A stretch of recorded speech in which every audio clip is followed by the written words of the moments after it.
Hello and welcome to Aloha ABA's Ethics Munches, where you can earn half a CEU credit for watching and answering our questions with our secret code words, and if you choose to, providing some feedback at the end of the call or meeting. I have today one of our favorite Aloha customers, Sarah Ellenwine. Sarah, can you introduce yourself? Yeah, my name is Sarah Ellenwine. I'm the owner of Ascent Therapy ABA, where we focus compassion over compliance in our services. I'm also the creator of Your ABA Help on Spotify and YouTube. Fantastic. And I am Meg Jones. I am one of the customer success managers at Aloha. You may recognize me if you're my customer. And I am a BCBA. I've been a BCBA for almost 11 years at this point, and I have moved out of the clinical world to work with Aloha. But I still love ethics. I love to talk about it all the time. So here we go. Today, we are going to be discussing our ethics vignette as usual. Then we will be reviewing the ethical concerns, the codes that are addressed in this vignette, as well as any questions to consider before we wrap up for the day. Again, there will be 2 secret code words that you will need to write down so that you can put them on your form in order to receive your CEU certificate at the end. Thank you. All right, Sarah, can you take it away with our vignette today? Yes. So Gwen is trying to enhance her website as her business is growing. She contracted a website designer and a marketing team. The head of marketing, Susan, suggested soliciting some testimonials from former clients. Gwen remembered code in which she was not supposed to do that, but Susan stated that she's done it for a lot of ABA agencies before. Since she doesn't technically work for the organization, she can solicit the testimonial easily. She can also encourage the clients to leave a review at a different site and then just link the review. After all, they are former clients, so there's no danger of a multiple relationship. Okay, so here is your first secret code word, jelly, as in peanut butter or I'm feeling so jelly that you got to watch this super cool ethics much. All right, code word jelly. Okay, so our first ethical concern is the solicitation of testimonials from clients. So what do you think about this, Sarah? How do you feel? For this, first looking at the business owner, what's her background? Is she BCBA? Assuming from our vignette that she is a BCBA, we have to look at the ethics codes. We have to go through and read through them very closely to see how they apply. Okay, we also are dealing with the issues of confidentiality, informed consent. And I think, Sarah, when you and I were talking about earlier, this isn't just about legal informed consent for parents who are consenting for their children. This is possibly what the children are going to want when they're 18, 20, 30, and they're seeing potentially pictures of themselves or Yeah. testimonials about them or their name that is out there in the internet universe. Yeah, you can just search it and they'll be able, that person or other people could just find them. And I think we have to remember this is a protected population. So maybe our, ethical code might not clearly state the client as the child. We have to remember they're still our client. So keeping that in mind when we talk about this is really important. And then finally, contracting with non-behavior analytic organizations. So we do have to be very careful. The marketing person, that's their job to solicit testimonials. That's their job to advertise and get good reviews out there. But just because we're contracted with someone and that's their job doesn't mean we can compromise our ethical code on their behalf. So let's look at the codes. The first one is soliciting testimonials from current clients for advertising. So to sum up this code, as I have combed through it over and over again, you are not supposed to solicit testimonials from current clients for specifically advertising. However, if you're doing it for a different purpose, like a grant application or dissemination of ABA or fundraising, it is okay. However, in all of these scenarios, you do want to apply all informed consent, making sure people know exactly where it's going to go, exactly who's going to see it, and make sure that they agree to that.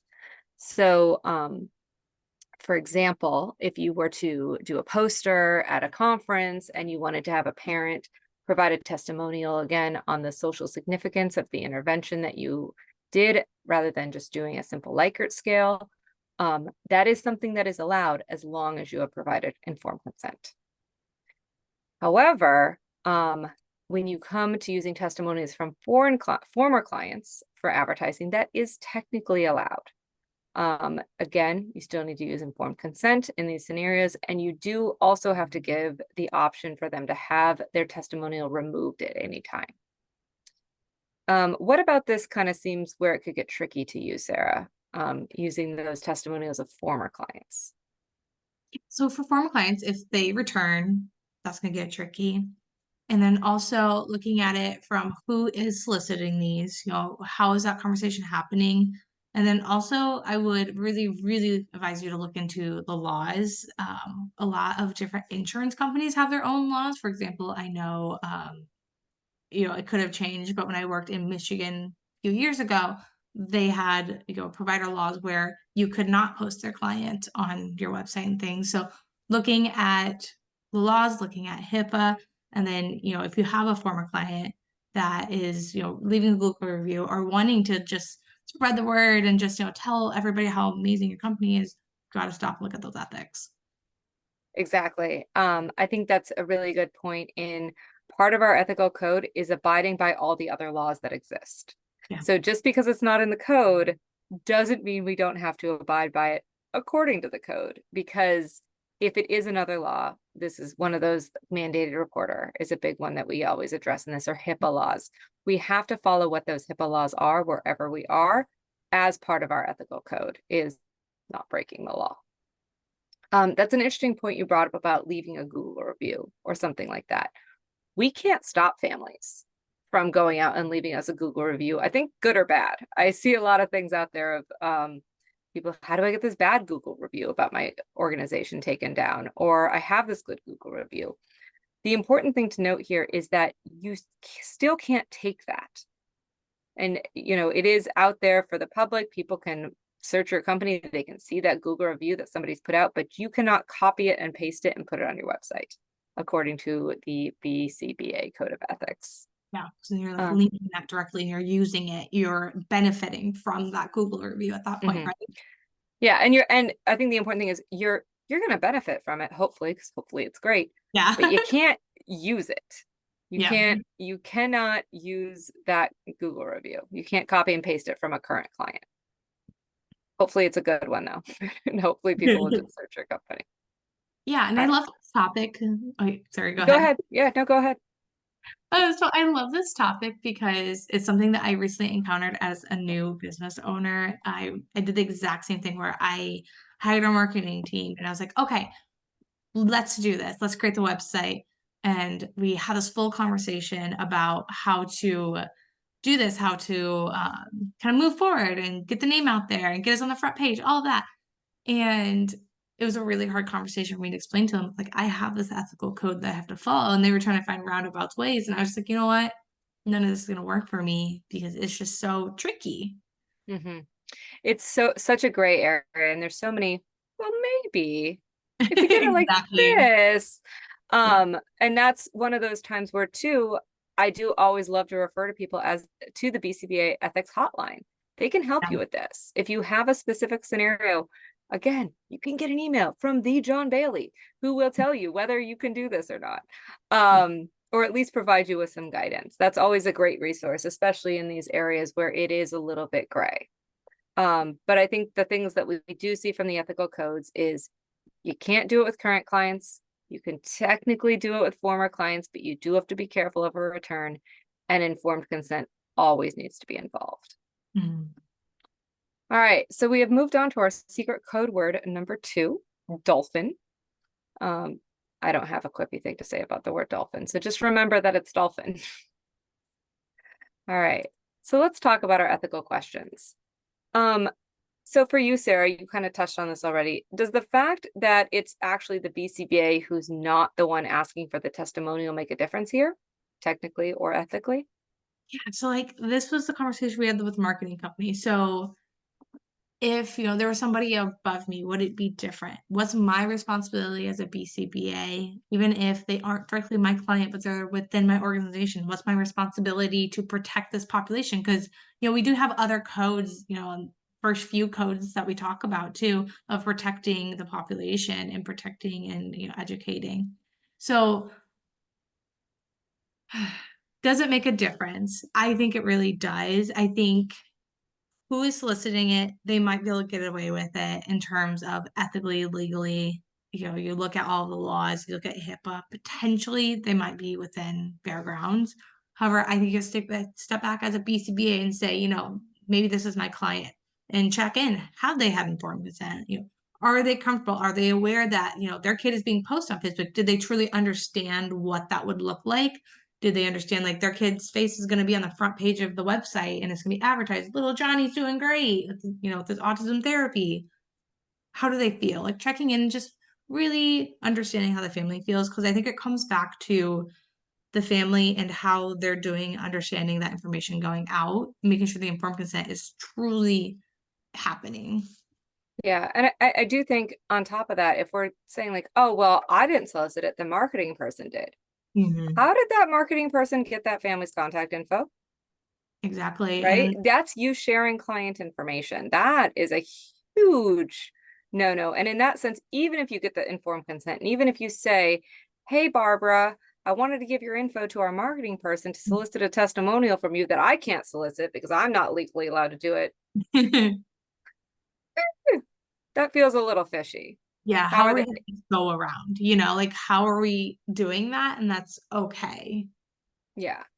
And then, on that too, we have that gray area of the testimonial being allowed as long as it's not for advertising. Yes. Is if it's for writing a grant, is it for writing doing some dissemination at a conference? Is that going to constitute a multiple relationship? Is the family going to feel like they can say no thank you?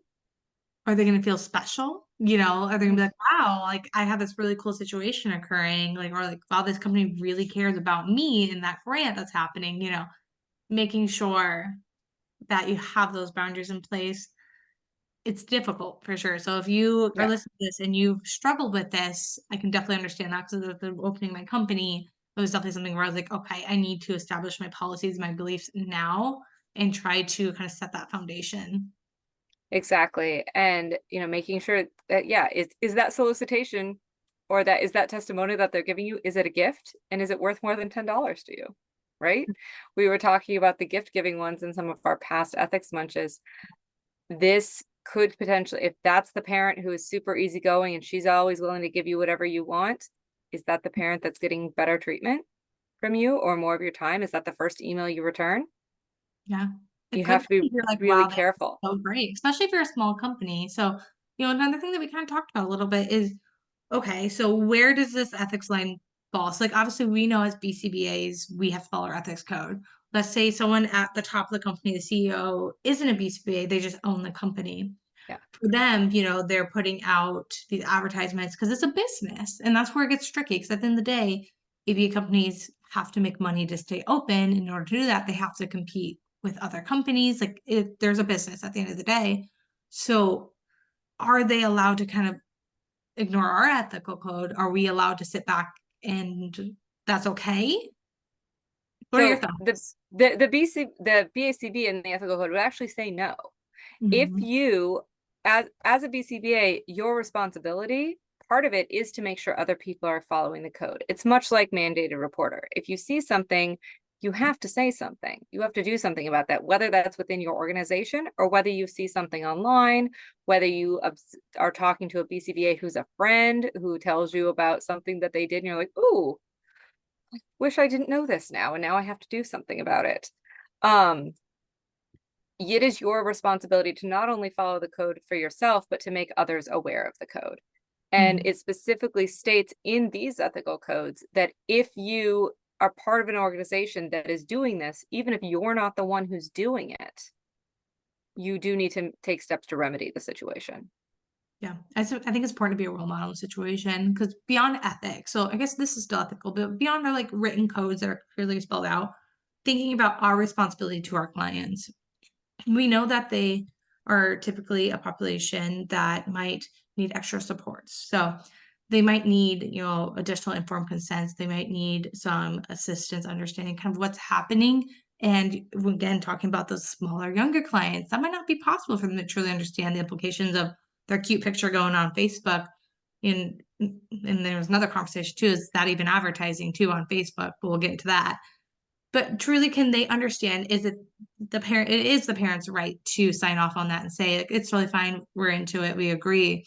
And also, like, could it be important for a company in intake to explain this won't impact your ability to be with our company. So I've had it where parents will just kind of check those boxes because they want services.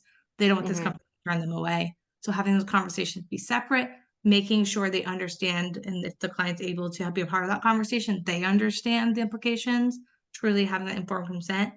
And that's where it gets tough, is when you go on websites, or you go on social media and you're seeing these posts and advertisements, you don't know what the conversations look like with that family. Exactly. Well, I think sometimes even without informed consent, without bringing BCBA into the situation, parents don't understand. We are the first Facebook generation. We're the generation of people who started at Facebook when we had no kids, and now we have our own kids. And you see some people make the choice to keep their kids' pictures offline, and some parents like to post about every single little thing that little Marianne does.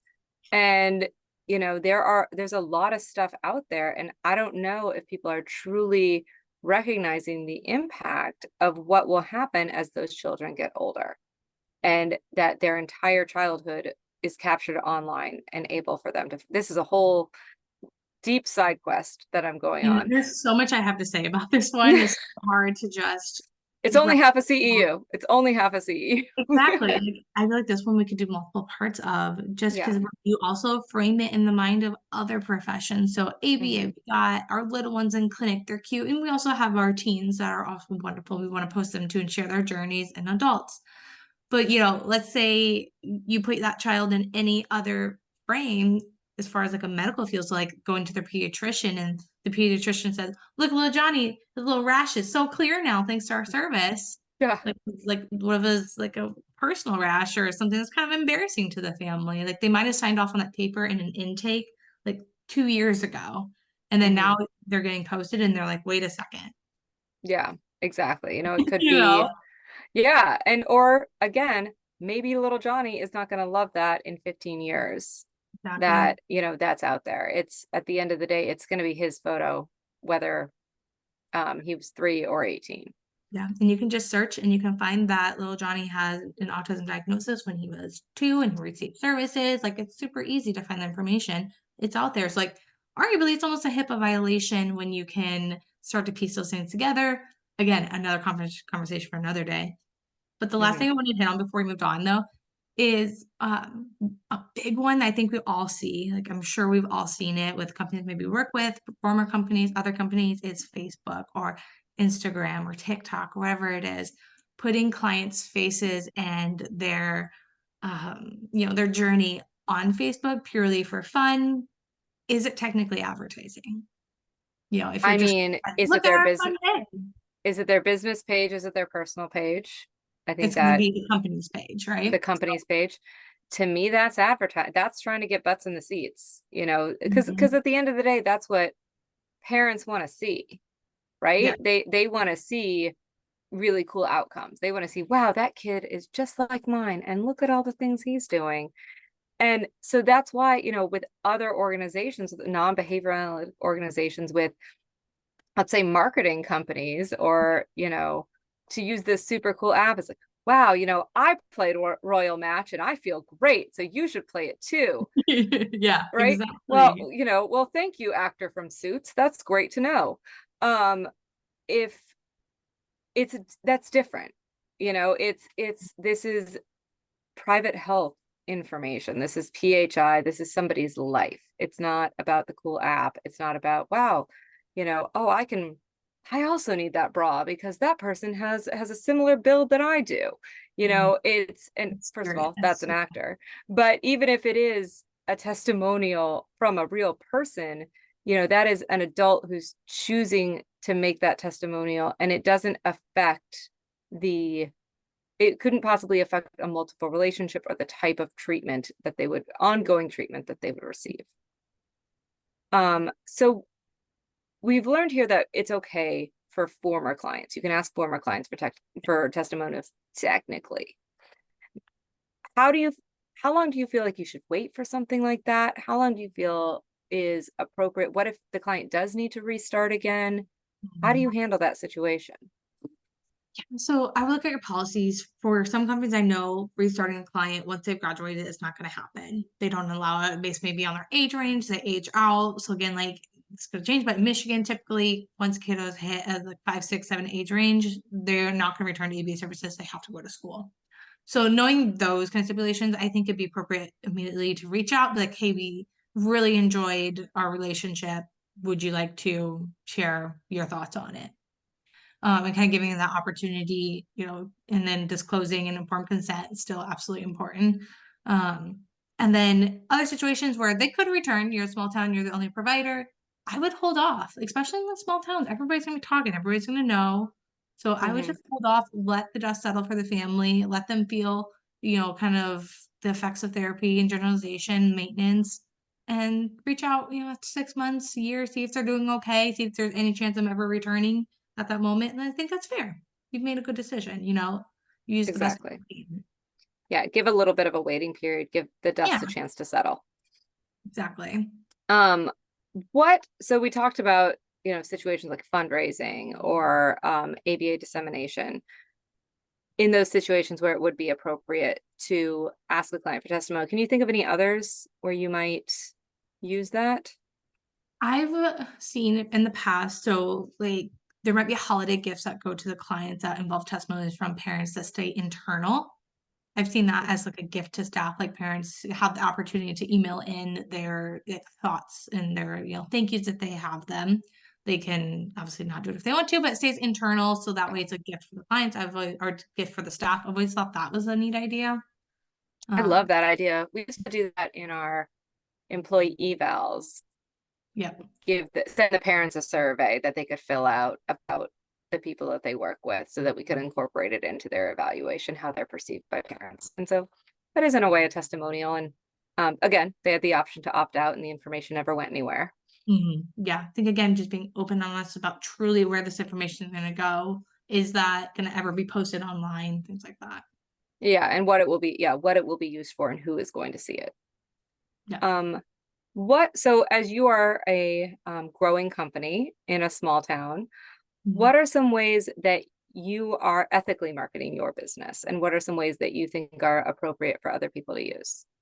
For me, I was kind of lay out how we do it. So we don't post on Facebook any client information at all. Like we don't post pictures. I think it would be completely appropriate to post a picture of, the children having a super fun water day and putting like the big emojis over their faces. So nobody could ever identify who they are. I think that's a great compromise. But for me, that's not the, team that I have yet. We're still a pretty small company. So we don't post anything. We don't post anything on our website. They're all stock images. We just don't share any of that because it's such a tough spot. And, with our, background in trauma informed and just really focusing on privacy for these families, and seeing and looking back on the stuff could be really traumatic for them. So we just stay away from it. So our approach has been more of looking at our service and what sets us apart and advertising that service and advertising how we're different. So for us, it's that trauma informed care, compassion. We really advertise that part and why they should come over to us and see that value rather than the smiley happy kids. Hopefully they see it through our, attitude and our Facebook posts and our, advocacy that we do. I think adding in there things like, staff bios of like, this is the experience that they have. These are the things that they have done. These are the things that they're passionate about parent training and love to have, fun sessions with lots of, and she loves bubbles. Yeah. There's a way to kind of tell what you're doing without having to show it or grab it from Yeah. parents. Yeah. If you went on the community outing, like posting the picture of like the water park or something, Hmm. like why do the clients have to be involved in that picture? Yeah. You can post about it and share it, just giving them that privacy right away and that Yeah. having part of it. Having a cool blog, where Mm, you can talk about things that you're doing that don't involve any PHI. yeah. You can Um, really place their names in that blog and talk about that amazing water park day. I love that idea. I think that's great. Parents are gonna yeah, love it too. getting on an ethics munch with your practice management system and plugging the things that you're doing also works great. Um, And then the last point I wanted to make is yeah. I know a lot of people are going to be like, well, then how do I share this with parents? Parents want to see their kid. Like, I love getting pictures of my kid from her Mhm. preschool. And like, I love seeing that she has friends when they like post pictures on their Facebook group that they do for the daycare. You know, that's Mhm. something that we considered too when we enrolled her. And I love seeing that. So how do we, also the difference there is my child's not in a protected population, doesn't have a BCBA. So I think that for me, when I was like looking at that And paper, like, wait you a second, did consent that's to what it. we You consented to exactly what that was going to be used for. exactly. So how do we then get this to the parents? Because they want to see it. It's fun. Looking at different softwares, there's HIPAA compliant softwares and like applications that you can buy that can share photos. You could look into Google Drive folders for each family potentially, Mhm. Teams potentially. Again, look into your laws and your HIPAA compliance and all that applicable to your state. Yeah, However, those options are there. They might be paid. You can find free options, but having that communication and finding those kind of alternative ways. exactly. And being very careful about the devices that you're using and where these things are stored as well, not Absolutely. just where how you share them with parents. Absolutely. Um, and I think you're talking about specifically in the clinic setting where the kid might be at clinic all day and the parents want to see what's going on. Yep. And they want to see that. Fantastic. So, and thinking about one more thing that I always see a lot is word of mouth. There's so often where a new family calls in for intake and they say, well, I'm friends with Barbara. Barbara's apparently the name of it. I'm friends with Barbara and her child and my child are in the same special ed class. And she says you guys are just fantastic. Those are Is always wonderful. I love those calls. But it's not a testimonial. It's not a solicited testimonial, is I think what's important to note there. That mom did that all on her own. You did not ask her. You did not tell her to. That word of mouth, you can't stop. And if you're running a great organization, hopefully that stuff will come on its own and you'll Mhm. start getting those referrals that way. Yeah. All right. So thank you again to everyone who joined our Ethics Munch today. I'm Meg Jones. If you have any questions, you can always reach out to me. We are an ACE provider. You can reach out to me at my email. You will receive your form for you to enter your code words, as well as give you the opportunity for any feedback on the presentation. We would also love to hear topics in the future that you want to see, anything that you maybe think we did a great job, or something that you disagree with, something that you see should be done differently. We would love to hear from you. From there, you will receive a CEU certificate for half an ethics CEU. Sarah, do you want to plug your stuff one more time? Yes. So my name is Sarah Ellenwine. I'm a BCBA and I'm the owner of Scent Therapy ABA. I also have your ABA help on YouTube and Spotify. Thank you so much. Thank you for joining us today. I'm Meg Jones with Aloha ABA, and this has been your Ethics Munch.